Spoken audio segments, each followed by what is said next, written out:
my blood in '69.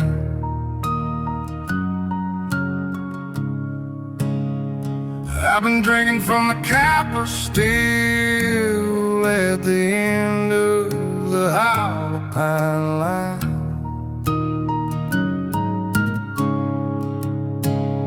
My hands shake in the morning and my eyes go double wide.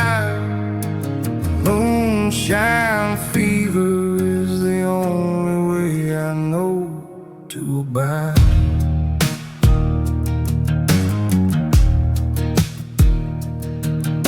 My uncle ran still back in the holler past the creek.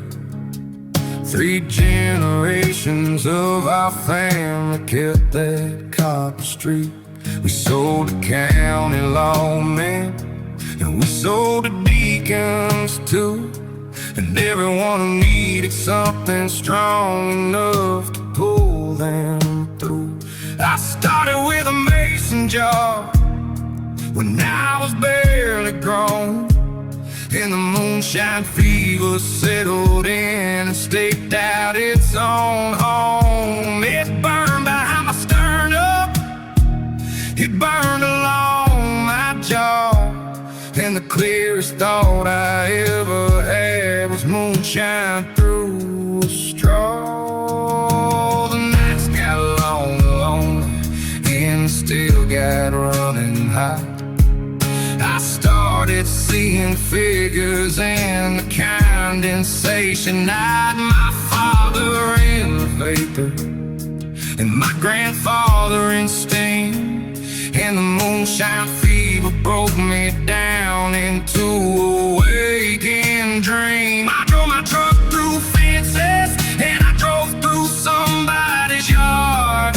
I woke up in the county jail with everything bruised hard. The judge said, son, you have got a devil living in that jar. But the moonshine fever tells me I do not care how bad things are. Moonshine fever got into my blood in '69.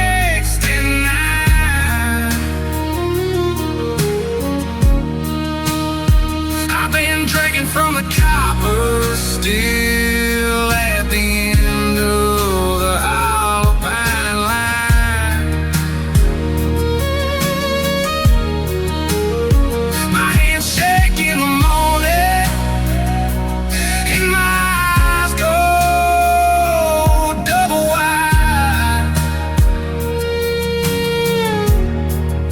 The moonshine fever is the only way I know to abide.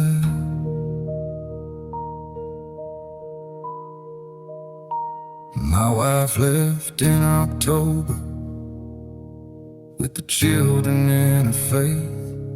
She said she could not watch me disappear at this terrible pace. And I stood on the porch with my mason jar and watched the taillights go, and drank myself to morning in the cold November snow.